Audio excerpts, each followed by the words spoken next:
Well, hello, good evening. Welcome. This is Ghana Tonight. We're live on news up at Desawe Kanda, also live on 2-3 Ghana on Facebook, DSTV channel 279.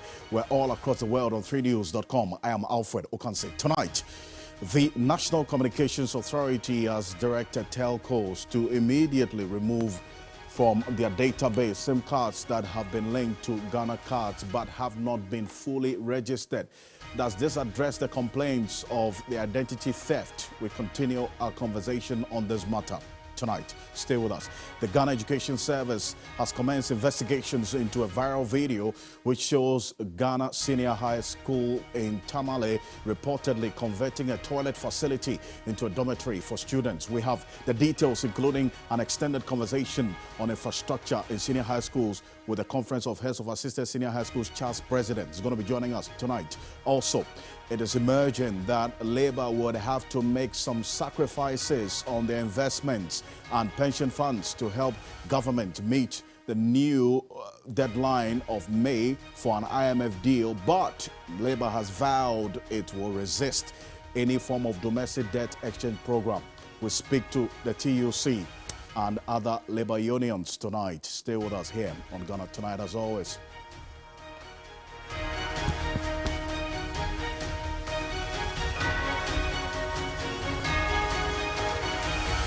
Let's hear from you as well. Connect with us on Facebook and Twitter. These issues are of interest. It impacts us all in many ways. The hashtag is Ghana Tonight on Facebook and Twitter.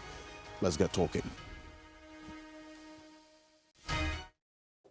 Well, let's settle for Ghana Briefs.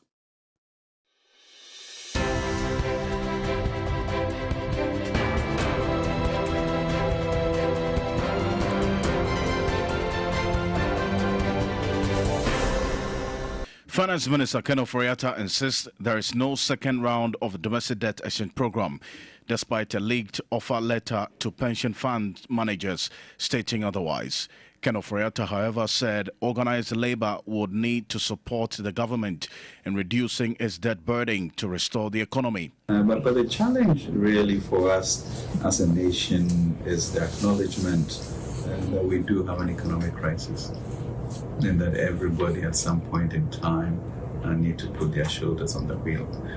Fortunately, you've been here and you've seen the type of encouragement and support to the hard work that we have done. And I think we just all need to get to that mindset of taking this ball across the goalpost.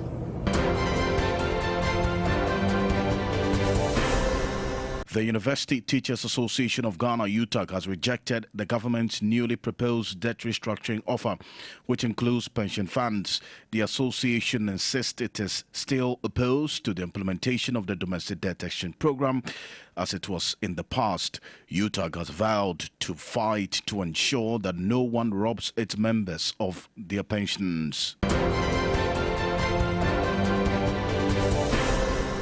School management and the Old Students Association of the Ghana Senior High School in Tamale have denied converting some toilet facilities into accommodation for students. According to them, students only keep their chop boxes and other items at that toilet facility, which has not been in use since the construction of the dormitory block during vacation. If you watch the video, you see that there's a table standing in the room. You know, students being who they are, sometimes they put tables and chairs and hide in these corners to read.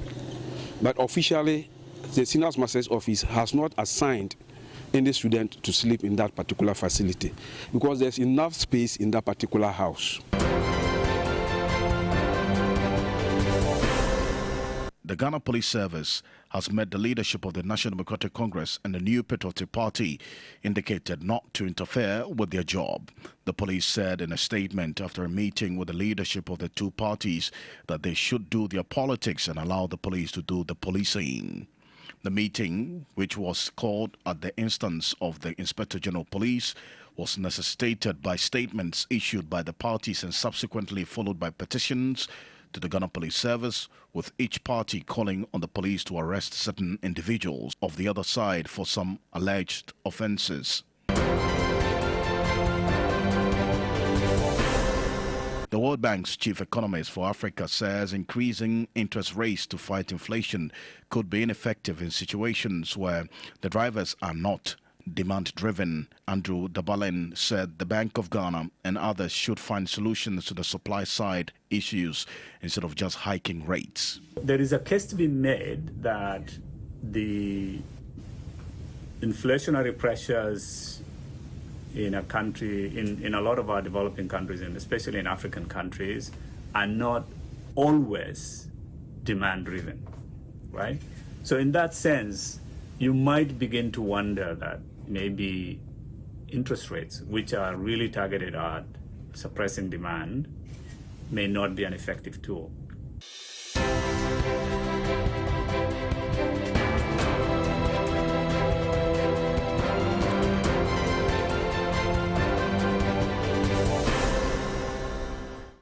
There is no second round of DDEP. And what we know and that we are doing is that there were some outstanding instruments to work on, and that really was the cocoa bills from Cocoa Board, and also the government of Ghana US denominated local bonds. And the IPP debts. Those are just, I would say, continuing work that has been going on since the DEP was closed. And those will continue until we get to an accommodation that makes sense for both parties. Well, so that's the finance minister. He has reiterated again that there is actually no second domestic debt exchange program. This is not the first time he said this. In fact, it's contained in a statement that the ministry itself issued sometime on Friday. But there's a catch, because you heard him say that they are engaging the various stakeholders to come up with a mutually acceptable alternative. What's an alternative? Stay with me. I'm going to get into it. But he, Ken Oforiatta, he outlined 5 key measures necessary for government to pursue in order to secure the IMF program and the board level support. Here are those, and we've seen that a number of them already play out. The electricity tariff hikes, which have brought the cumulative increase of electricity to about 60% since August 2022. That's one of them. The comprehensive set of revenue enhancing measures, which we've seen already, some 3 revenue bills which have been accented to by the president. The business community is saying that, look, this is going to lead to an increase in the cost of doing business. They'll have no choice than to pass it on to us, the consumers. But this is one of 5 key conditions that government will have to meet to get the board level approval, including this increase in the value-added tax rate and the review of the electronic transactions levy. All of those things are part of it. The rest we're seeing is the enactment of the ambitious 2023 budget with the front-loading of fiscal consolidation program. You see the monetary policy tightening is there as well, and the comprehensive set of structural reforms. That's what we do know. These 5 key components or the conditions that the finance ministry, indeed, government would have to meet to finally check or tick that box of getting the IMF board's approval for this $3 billion we're asking for, and some also credibility that we are seeking from the IMF. In fact, these were captured in the investors' presentation by the finance minister sometime on Thursday, last week Thursday. But here's what we're learning. The finance ministry, although is still insisting that there is no second round of the domestic debt exchange program, despite a leaked offer letter. We have a copy of that leaked offer letter to the pension fund managers, giving some detail. But bear in mind that we restructured just about 98 billion cedis of the domestic debt. There is some 123 billion, which is the subject of conversation now. This 123 billion, 6% of it is made up of pension funds, right? And we have the cocoa bills in there. And then also we have what we are seeing now, the ESLA, and then also others that have been captured in there. Now, here's where the concern is by Labour. take a look at this and keep this in mind. This 123 billion, we understand that there was a meeting on Friday, April 7th. That was Good Friday, between the Finance Ministry and trustees of pension funds on that holiday about this particular issue as to how we would have the pension funds, as it were, be captured in this alternative that government is offering labor unions. But labor has been consistent that, look, we have a memorandum of understanding signed on the 22nd of December, 2022. We are not departing from the details of that MOU. And this is it. And that's why on Friday, the Finance Ministry had to issue this statement. This statement, the paragraph 3, which we put emphasis on, gives some detail that even though there's not going to be a second domestic debt exchange program, the Finance Ministry said they are working with stakeholders on how they can further help government to reduce the high debt distress and unsustainable debt obligations. And this is where Labour came through and said, whatever the case, no matter how the help will have to come, it is not going to impact on pension funds. And bear in mind, by law, 50% of you and I, our pension funds, have to be invested in government instruments.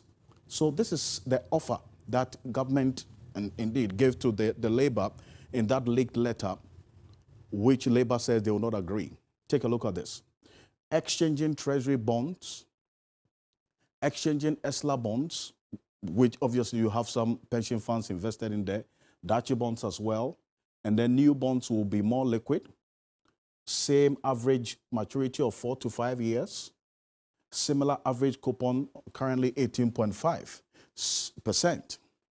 This is just highlights of the offer letter or alternative that government sought to give to Labour, which Labour, indeed, you've heard the likes of UTAG, TUC, and others all come out to say that they are not going to agree to this. Stay with me. Right after this quick break, we'll get into that. Coming up after this quick break, we have details coming up on this, and then also the Ganasco situation where the headmaster has been interdicted, and we have the president of the Conference of Heads of Assisted Senior High Schools, CHAS, joining us right after this quick break. Stay with us. This is Ghana Tonight. We'll be back shortly.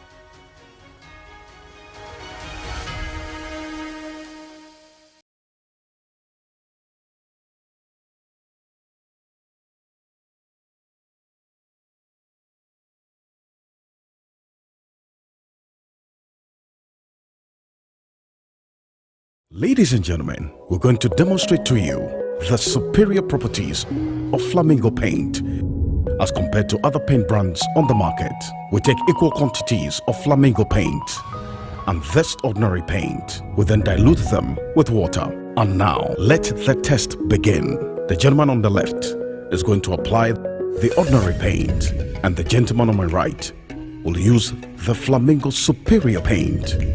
As you can clearly see, Flamingo has the obvious better hiding. Furthermore, Flamingo has painted a much larger area. You know, one bucket of Flamingo paint is equal to several buckets of any other paint brand on the market. Flamingo paint is made with superior formulation to give superior durability, superior hiding, superior coverage. Flamingo paint, simply superior. Everybody knows Acrobato.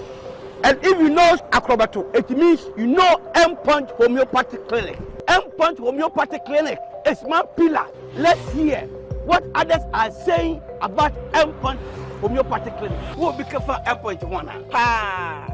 Chesena me ankasa me period no say problems wom ntina ma wo ho idea ma me papa chesena nya asem ketewa na mkwan point no mo hwe me modem no mo hwe bibia na so mo meduro me fire no ene ma won kra me nu foforo kwa na mkwan mu a eba Head everything yourself. Me ma me no adwodwo eda ho a wontumi nante ene ne ko end point o mama nu a ene ne ho idea watimi asori anante. That's M-Punch for you. Of Acrobato. Hello. Hey, ohwehwe what che. Okay. A free bra wo di end point what dance. Ah me call you no. me do so say my name koye and pass one my name nyina and imagine sabema na me be fear for there the one dey nyina jaresa. You heard everything. I have secret. M-Punch is my secret. M-Punch homeopathy clinic. I'm free.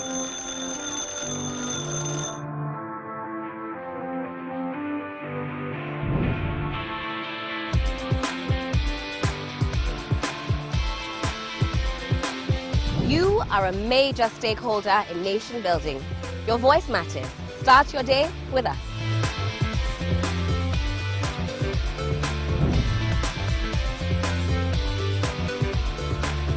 We simplify the conversations, break down the jargons and technicalities. We keep you well informed throughout the week. Start your day with us. Knowledge is power. We put you in the know of the happenings in Ghana and the world over. The main reason why you need to start your day with us. We give the leaders the mandate to govern our affairs. We have a responsibility to hold them to account. It begins here. Start your day with us. Good morning, Ghana, Africa, and the rest of the wonderful world. Welcome to Sunrise on 3FM 92.7. Start your day well informed. Start with us on Sunrise on 3FM 92.7. Catch the all-new Sunrise Morning Show with me, Johnny Hughes, Helen Apiampofo, William Asiedu, and Noble Crosbyan. Weekdays from 5:55 a.m. to 10 a.m. only on 3FM 92.7. Your urban lifestyle radio. We are on a mission promoting access to quality health and education through the power of our media space. Since 2014, we have made great impact. TV3 mission now drives Ghana's quest to break barriers and provide access to inclusive and quality girls' education. Together with women's maternal health services, our mission to address the needs of the socially excluded has won the admiration of many. Indeed, TV3 Mission gets you the results. Mission is live on TV3 News 360 every Saturday and Sunday. Supported by Star Ghana Foundation, with thanks to Foreign Commonwealth and Development Office.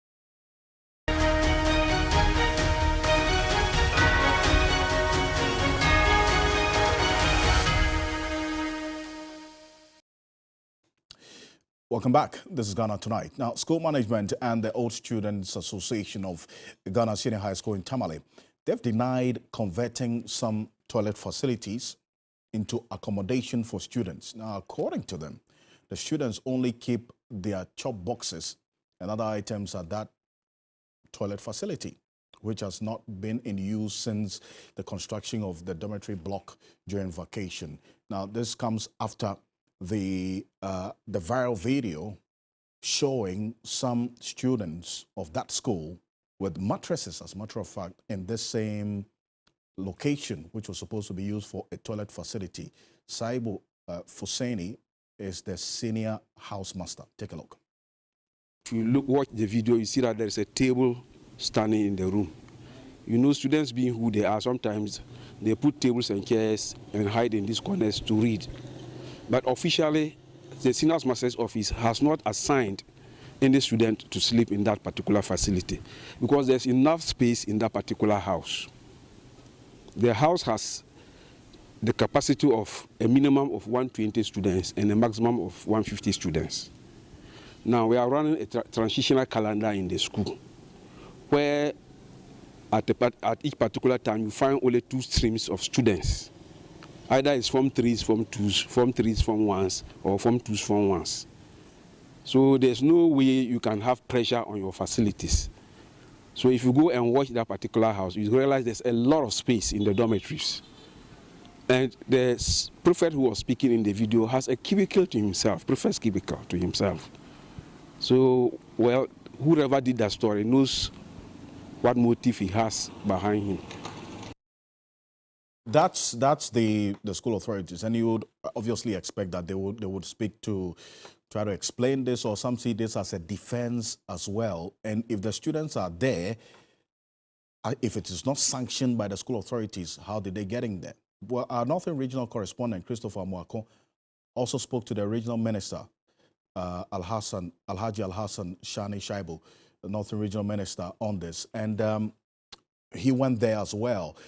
We're going to show you the viral video and then also what the minister said, so that you also you make a judgment for yourself. And this is not the first time, we understand. It wasn't day one that they were there when the journalists went there. Apparently, they've been sleeping in that area for quite a while. Take a look.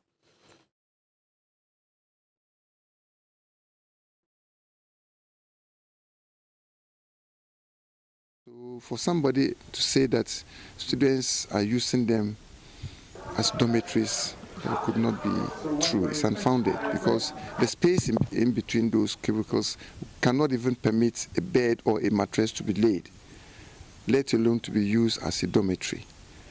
So I do not know. But there were other positive things that the reporter could have reported on, because we have new facilities, washrooms and bath facilities that have been scattered around I can see two on this side, newly built, in use. He could have reported on those things too, if he actually wanted to do a balanced reportage. But he chose to do a one-sided false statement and leave, just, I don't know, maybe for want of his own expression, he decided to do that. And I would call it irresponsible journalism, and it should be treated as such. See, that's the regional minister. Well, look, let me bring in Dr. Stephen Enti. No, Dr. Peter Enti, I beg your pardon. He is the a lecturer at the University of Education, Winneba. He is also the executive director of the Institute for Education Studies, IFS. And then also Reverend Father Stephen Owusu-Sechere is the president of the Conference of Heads of Assisted Senior High Schools, CHAS. Gentlemen, thank you so much for joining us on Ghana Tonight. I'll start with you, Dr. Peter Enti. So you heard the minister questioning the journalists for not highlighting other things, but really, is that the prime focus of what has been revealed and the posture of the regional minister and the school authorities to this particular issue? Thank you very much, Alfred, and good evening to your viewers. I'm with the University of Cape Coast, not Winneba. Apologies. Yeah, sure. I'm very confused as to what is really happening, because I think that the letter from the Ghana Education Service indicated clearly that there is going to be an investigation, and that 2 weeks after the letter was released, reports on that investigation should be made public. I don't know why the people who have been interdicted are now speaking to the media, trying to clarify issues and then twist stories that I think that are very clear. If the story is that these students are not supposed to be sleeping there because they have spaces in the dormitory, then I think seriously the supervision in that school needs to be looked at. And I think that the senior housemaster really has a lot of questions to answer, because the senior housemaster is supposed to be aware where students sleep in each of the various houses in the school. And I'm shocked, because they are trying to portray that the students keep their luggages, the troubles and other trunk and materials there. But if you look at the video, there are students' uniforms hanged there. There are mattresses on the floor. There are books packed there. There's a table there. It means that somebody lives there. So why do we do this to ourselves? Why are we? This is a video evidence. If we think that maybe the students have gone wayward, and I believe that could be a possibility, that the students wanted a place to hide. Of course, we've all been to secondary schools before. We know students sometimes want to stay in bunkers and other things to do their own things. That could be the reason why the students find themselves there. It might not be the reason that the school is overcrowded. But the story that the narrative that they want to push now, indicating that the students are not sleeping there and mattresses cannot be laid. There are mattresses in the video. There's a mattress there. There are toolboxes there.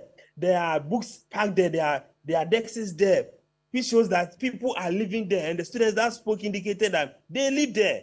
So why is it that people who should be held responsible, the housemaster who is supposed to know where students are sleeping, because if he does his regular checks, he would have noticed that some of the students, he indicated that the dormitory contains a number of students, assuming there are 20 students in the dormitory. If he does his regular checks, he would have noticed that this particular dormitory that's supposed to contain 20 students, over the time, it is only 15 students that have been sleeping here, and it is his duty to find out where the other 5 students are sleeping.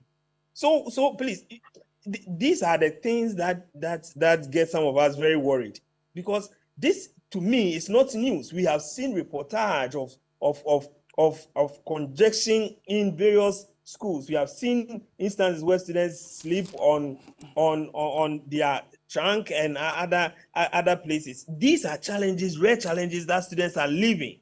So if this issue has come up, I think the conversation should be, how do we help ensure that students get the needed accommodation and study in an environment that is conducive, that will promote quality learning, quality instruction, quality education in general.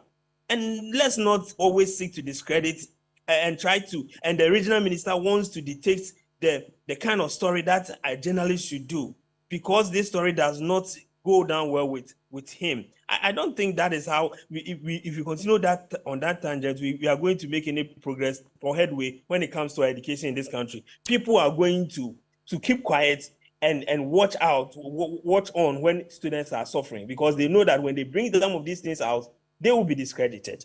In fact, what we're learning from this journalist who took this video and which went viral is that the students have actually been sleeping in this place for a while. And it is only after he took this video that they were cleared. So then it brings to question the posture of the authorities, that they did not know about this until now. And look at, that's what you see, the videos on the screen. But Stephen Kweku Owusu is the Deputy Director General of Management Service of the Ghana Education Service. Because, Dr. Petante, you mentioned that GES has launched an investigation into that.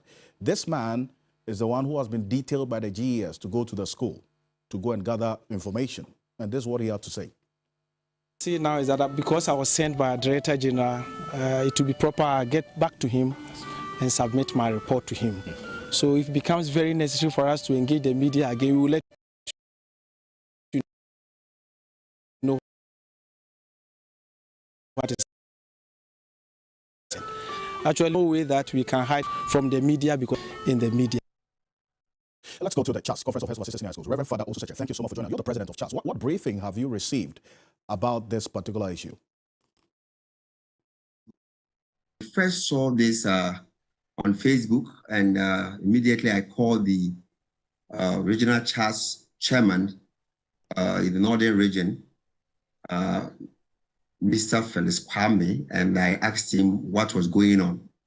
So I requested to talk to the headmaster of Ghana School, and then he quickly went there and I was able to speak with him. So I asked him about what I saw. The video was about students. I saw some chat boxes, I think, was it one mattress or something, in some cubicles, purported to be used as, the report was that the place was used as dormitory. I saw that, I was surprised and I was shocked because I didn't see anything of that sort there. So I needed clarification. So he told me that, yes, somebody came to his school, and then the person came to talk to him about some help that the school could get from him concerning sanitation and all that. So the man, I don't know whether he was a journalist or not, had already gone to the dormitory and has spoken to one of the students. And that is what the person recorded. So I asked him, what is this place used for? And then he told me that even when he was in that school, the place had been abandoned by the school as a toilet facility. That's what I was told. And that the place, when students are going home, they use the place as a chop box room and cubicles and trunks and all that. So they keep their stuff there when they are going home. So if you watch the video, you could even see some chop boxes and gallons of water packed somewhere. But some students, according to him, sneak in there to go and hide there and then study and all that. So it is not true that the place is used as a dormitory. That's what the headmaster of the school told me personally on the phone. Right. And that it's a place that students used to hide. He has cautioned them. Like times, you know, these students, one of them will go sneak in there to study, and then when he's tired, he put something there and sleep. I even saw another video, and I saw a mat in one of the cubicles and a Quran, like somebody goes there to sit there to study and then pray as well. Okay. So for the headmaster, or from the headmaster, the place is not used as a dormitory. Well, but you see, a place where students keep their trunks and chop boxes in the school. Granted, Reverend Father, it is the headmaster's word against what we're seeing in the video. And we're playing this video because we want the viewers as well to be the judges on this as well. So what is Charles going to do beyond you saying the headmaster has spoken as against what we are seeing in the video? The video very carefully, you also realize that you don't see any toilet bowls there, and from the headmaster, the place is not used as toilet for now. You could see cubicles. That place could be used as a shower room or something, but according to the headmaster, it used to be a laboratory, and then for a long time now, it has been disconnected. It's not used as laboratory again. That's a report I received from the headmaster. And some students sneak in there, even though they keep their chop boxes and their trunks there, they use the place to hide in there to study. And it's not a sanctioned place by the school management as a dormitory, because according to him, he has enough dormitory spaces, facilities for the students. I see. So it couldn't have been used as a dormitory sanctioned by the school. Anyway, but Reverend Father Owusu-Sechere, I want you to sit up a bit for me so we have a clear view of you on the Zoom. But Dr. Peter Nti, so now GES has gone in there. They said they've gathered facts already. What would you expect of them to ensure that they get to the bottom of this and not only take the narrative of the school and the minister that, you know, this is not true, or what the journalist has captured on video, which you are seeing, all of us are seeing, is not a true reflection of the situation on the ground? If you could unmute for me, yes. To be frank with you, I don't expect any outcome from this. Why is the regional minister talking? What is his locus here? Why is the regional minister talking? I don't expect anything. I think that the findings is what we've been told by the regional minister. Of course, the headmaster, the senior housemaster has spoken, and that is what is going to be told to us. I don't expect any different thing to come out of this, and that is why I said that the Ghana Education Service should not act that this is news to them. And some of our secondary schools are going through serious infrastructure challenges. And when some of these things come up and we want to sweep it under the carpet, of course, the issue in Ghana school might be different. And as I've told you, that it could be that the students want to actually stay away from the dormitory. I'm told of in case of whether people want privacy and other things. I believe any of these things can be a possibility. But if that is the case, then supervision by the senior housemaster and the housemaster should be taking a second look. Of course, you can excuse the headmaster because he will not have his eyes all over the place. But that house would have a housemaster, and there's a senior housemaster in the school who is supposed to monitor all these things. If they do regular checks they would have noticed that some of the students are sleeping there. Because as you see in the video, students really sleep at those places. So I was expecting that these kinds of clarifications and twisting would not come up now. We wait for the 2 weeks, we see the report from the Ghana Education Service, then we see how we move from there. But the regional minister is talking. Are you saying that there will be a report aside what the regional minister is saying to indict the regional minister? I don't expect anything again. I see. Now, Doc, stay with me. Reverend Father also said, I mean, beyond this Ghanata case or Ghana school case, I mean, there's a clear challenge of infrastructure or the lack of infrastructure as the number of senior high schools, is it not? I mean, I was at Accra Academy over the weekend. Some 5-6 years ago, there was a student population of about 2,000 thereabout. Now they are dealing with over 4,000 students. They've converted the dining hall into a classroom. So what is Charles's own assessment of this problem? Yes, thank you very much. I know very well that we have some deficits there in terms of infrastructure in our schools. You see, when you talk of infrastructure, we're not talking only about dormitories, talk of classrooms and all that. So when you talk of, now that we are talking about accommodation in the boarding houses, let's stick to that. I know that, and I know the management of GS is aware that we have challenges in our schools in terms of infrastructure. And one of the of this problem is for some of the schools to use what we call the transitional calendar. That is when they took away the green and gold tracks. Now we don't have Form 1 students divided into 2, green and gold, anymore. You don't have Form 2 students divided into 2, green and gold. You don't have Form 3 students divided into 2, green and gold.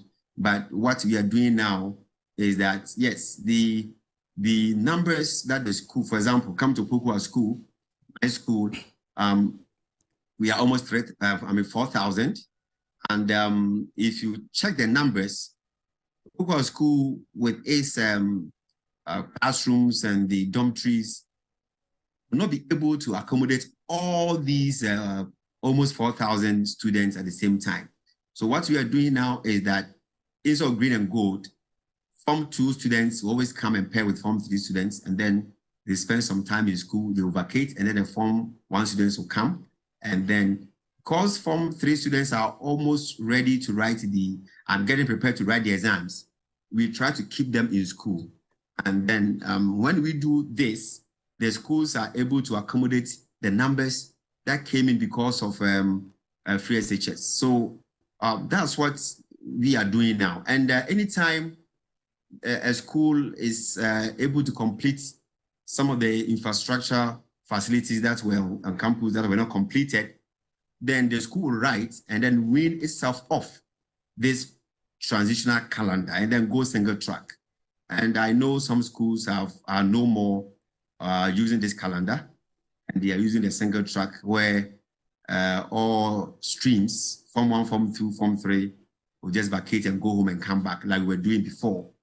And then we have been promised that if all these infrastructure facilities are provided in our schools, these things will be a thing of the past. So that is what we are dealing with now. So the challenges are there when it comes to spaces in the school because of the numbers. And I know that one, I know everybody is aware. And that's why we allow some students to go home. Right now, the Form 1 students are home, and then the Form 2 students are back. And the Form 3 students just arriving today and yesterday. So that is what we are doing. So I know, so I can acknowledge the fact that there are challenges, but we have to deal with it and then manage the system so that our young ones could also go to school and have education. I see. Reverend Father, thank you. And Dr. Petenti, finally in a minute, if he has acknowledged there's a challenge, but is the posture that we're seeing, is it going to help in, as it were, taking the urgent, necessary steps to address these challenges that our children, brothers and sisters, are having to bear with? No, it's not going to help. I appreciate the position of the president of Charles, and I appreciate his candidness that there are challenges, and that's why I said that the Ghana Education Service should also not act as if this is news to them. They are aware that there are challenges in our senior high schools in terms of accommodation, classrooms, and so on and so forth. I wish that we would have allowed the investigations to go on. I see that people want to turn this into a political something, clear their names, because I'm expecting that if anybody should talk, it should be the regional education director, not the regional minister. What is his locus? So right now that he has spoken, everything is now going to be brushed under the carpet, and then we move on. I don't think that we have to deal with our problems that way. I think that we should confront our challenges, accept it, and find ways and means to solve it, because all these environments that we are using to train our students, they form part of their development process. And at the end of the day, the character, the attitude, everything, it will be built based on the environment that they studied in. And this is not the kind of environment you want your ward to study in. Dr. Peter Enti, thank you. Appreciate your time as always. Dr. Peter Enti is the Executive Director of the Institute for Education Studies, IFES lecturer at the University of Cape Coast. Also to you, Reverend Father Stephen Owusu-Sechere. He is the President of the Conference of Heads of Assisted Senior High Schools. Gentlemen, thank you for your time. Up next, Finance Minister Ken Ofori-Atta insists there is no second round of domestic debt exchange program, despite a leaked offer letter to pension funds managers with his signature stating otherwise. Let's get into it now. And the Finance Minister is saying that organized labor would need to support government in reducing the debt burden to restore the economy. That's what I showed to you earlier in that letter that came from the Finance Ministry, signed by the Finance Minister, reacting to the news of a second domestic debt exchange program. This came through from Washington, D.C. My colleague Abdul Sani Rahman is there for us. He asked the Finance Minister that specific question about whether there's going to be a domestic debt exchange program and the concerns of labor about this. Take a look. No second round of DDEP. And what we know and that we are doing is that there were some outstanding instruments to work on, and that really was the cocoa base from Cocoa Board, and also the government of Ghana US denominated local bonds. And the IPP debts. Those are just, I would say, continuing work that has been going on since the DEP was closed. And those will continue until we get to... That statement has got a number of reactions in the labor unions. First off, the University Teachers Association of Ghana, they've rejected the government's newly proposed debt restructuring offer for pension funds. Now, the association is insisting that it is still opposed to the implementation. Take a look at the president, Professor Nuno, earlier today. We'll hear from him, but let's take a listen to the Ghana Association of Teachers as well. We had the General Secretary, Thomas Tanko, also speaking to this. Take a look. Between government and organized labor was that pension funds will not be touched. Period. So like I have said, in industrial relations, good faith is important. And so to the extent that the unions are keeping faith, so should the employers and government keep faith. If an individual went there to do some meeting, it could be that the people went there in the name of their individual schemes, but not in the name of organized labor. Because we were all there when we were all part of organized labor when we did the negotiation. So please, the position has not changed. I want to assure our members that look, we stand where we stood the last time, and the position has not changed, that pension funds should not be touched. that's Ghana Institute of Teachers, that not. Professor Solomon Nunu also is president of the University Teachers Association of Ghana, UTAG. He also spoke on this particular issue. They are consistent with their position. Take a look. The finance minister is saying there's not going to be any second round, and then is he trying to say that the document that we have found is fake and then it's null and void? If that's the case, then it means it brings the matter to rest. In our previous engagement with government, we have stated time and again that we believe that it's important to look for alternate ways than to consider using the pension funds of Ghanaian workers. That we find to be appalling and not acceptable. But for so long as the fund managers have been invited, the position of UTAG remains the same, that we cannot be part of this and pension funds should be exempted totally. Oh, that's UTAG there. Let's go on to Zoom now. And the Deputy Secretary General of the Trades Union Congress, TUC, Mr. Joshua Ansah, is connecting with us. Mr. Ansah, thank you so much for joining us on Ghana Tonight. You've had a number of meetings with the finance minister, correct? Have you at any of these meetings been given an alternative or an improved offer for you to have pension funds included in government's approach to reduce the debt burden as is captured in this letter by the finance minister? Thank you very much, Alfred. I think that let me first greet my cherished listeners and also the workers of this very country. In the first place, I would say no, because officially nobody has communicated to us.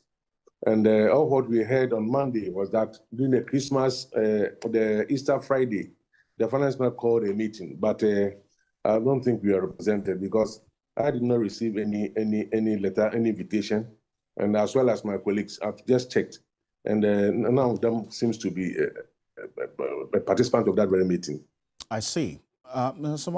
So here's what we're learning from the finance minister, and we played that video earlier.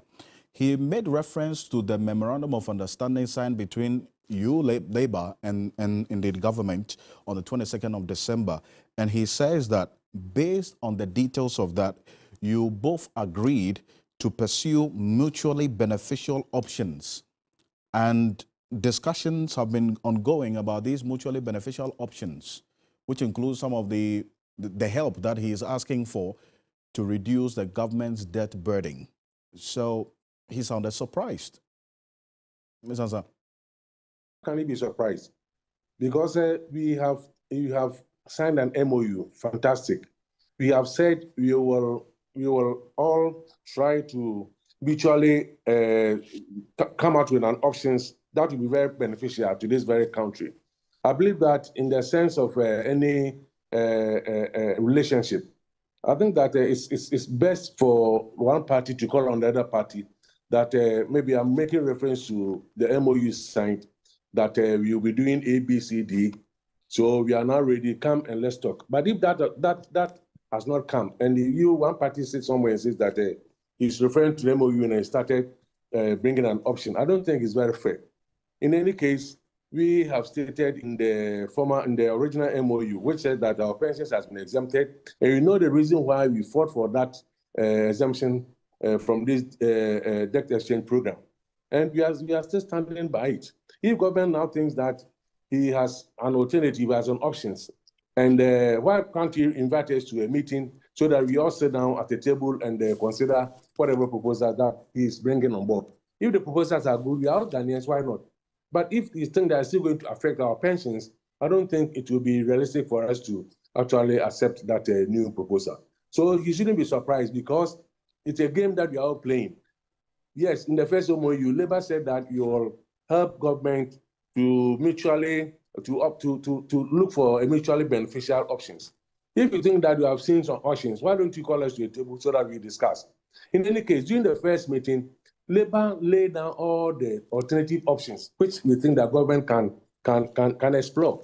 But it's like whenever you make such suggestions and proposals, it's like a no-go area to them.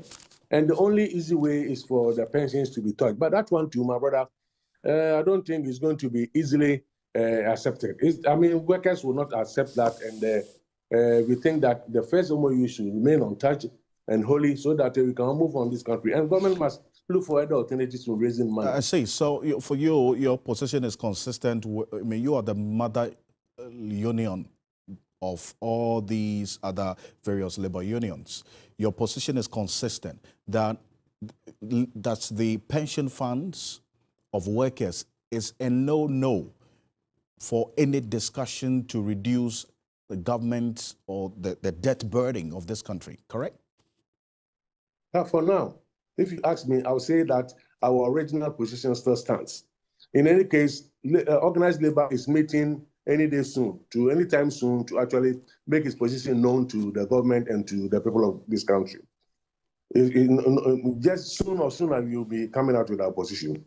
So, I mean, the people should wait and listen. But for now, our MOU, which was signed on the 22nd of December, exempting our pension funds from this program, is still intact. It has not changed.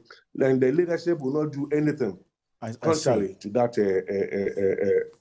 MOU that was signed, my brother. Well, but we understand that there was a meeting on the 7th of April, Good Friday, between the Finance Ministry and the trustees of pension funds and some other fund managers as well. Have any of your trustees given you information about what was discussed at this said meeting? No fund manager. I've not heard anything from any fund manager. If others have heard it, when we meet at the labor forum, I think we will be informed. But for now, to the best of my knowledge, I've not heard anything of that sort.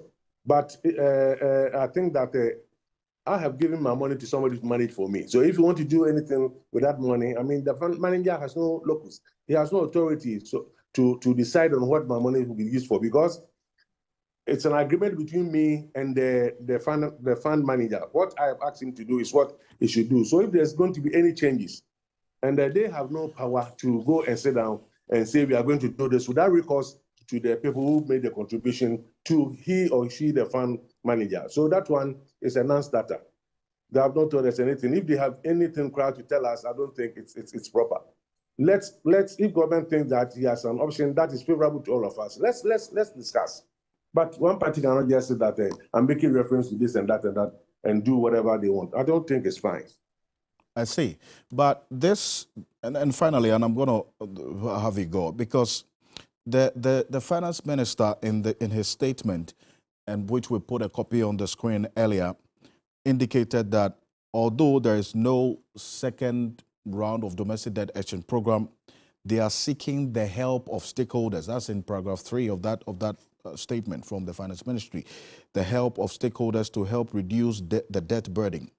So if TUC is going to participate in any conversation about giving government help to reduce the debt burden, in what form is that help going to come?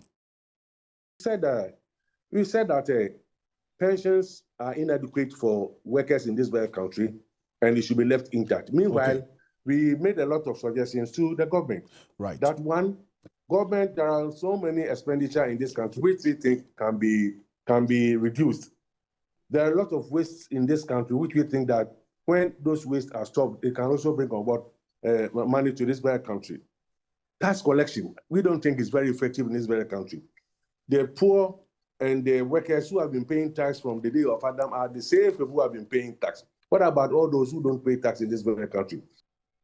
I see. Finally, but we are getting information that you're convening a meeting, an emergency meeting on Thursday, April 19th. Confirm this for me. Yes, it's the agenda is this. The agenda is this. Because of this, we are meeting. That's the only agenda for the meeting, and we have to, because our people, our members are worried, and they are disturbing, and they are agitating. They are just worried about why suddenly that we have changed the position of the exemption into something else.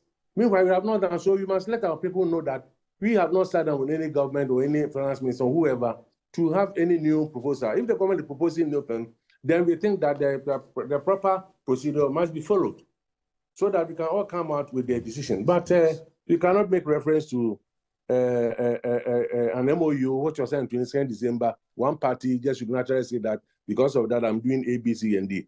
Our members are chastising us for that. So we meet on Thursday and they actually come out with our position on this very issue. But can I use your medium to tell all Ghanaian workers that leadership will not do anything contrary to the MOU signed between us and the government on 22nd of December, which is pensions have been exempted, and that is simplicity. Thank you, sir. Well, Ms. Ansah, we'll see how this ends, and especially we'll keep an eye on this Friday, the Thursday meeting that you have just given us notice of. I appreciate your time as always. Joshua Ansah, Deputy Secretary General of the Trades Union Congress, and the spring meetings, the IMF spring meetings have ended today. And so the details of some of the final meetings as well, we're keeping an eye on, and we will definitely be updating you. But finally, up next, before we go, the last and final conversation. There have been widespread reports of strange mobile numbers linked to subscribers of Ghana cards amid concerns of identity theft and stolen details of affected persons. We had a number of you sharing your experiences with us. My colleague Christian Yali visited some mobile networks. Officers in Accra recounts their experience. Take a look. Blow to some telco subscribers when they discovered that their Ghana cards have been used to register strange or unknown numbers. I use two numbers for networks A and B, and both have undergone the two stages of the same registration exercise. Amid the raging concerns, I visited my network providers to check if my Ghana card details have been used to register strange numbers. And at both offices, it was clear only my two mobile numbers have been linked to my Ghana card. But here is a quick observation I made. At network A, they found my number A as the only number on my Ghana card. They could not tell that my number B is also linked to the card. As curious as I was, I checked with network B and they found only my number B. They also could not tell my number A is also linked to my Ghana card. If you go to a particular network provider, you would see that network provider will not be able to see across networks to find out who else is connected to it. So once the short code comes in, that short code will be connected to the central SIM database that resides with the NCA. So that would be able to tell you across platforms how many SIMs are connected to your phone. Members of the Ghana Chamber of Telecommunications, including Vodafone, MTN and Airtel Tigo, are in the process of delinking a wide range of SIM cards. Mobile phone subscribers who do not complete their SIM re-registration exercise by close of today, April 17, will have their numbers deactivated. So it means that not only would you have been barred, but your data will be delinked from the particular SIM card. So what it would mean is as if that number never belonged to you and has been churned and be put back into the system and would be reissued. But is there a provision for persons with genuine concerns? When the directive was given for these numbers to be barred, it was also said that anybody who had any issues why they have done only stage 1 and could not do stage 2 should get in touch with the NCA, and some people did. But then if you have started it, then the assumption is that you had a Ghana card which you used in doing your phase 1. So why are you not doing the phase 2? Just like you, I am patiently waiting for the NCA's short code so I can verify phone numbers that have been linked to my Ghana card. Christian Yale, TV3 News. It's something we'll stay the steam on in the coming days. Trust us to do so. Let's end with Today in History.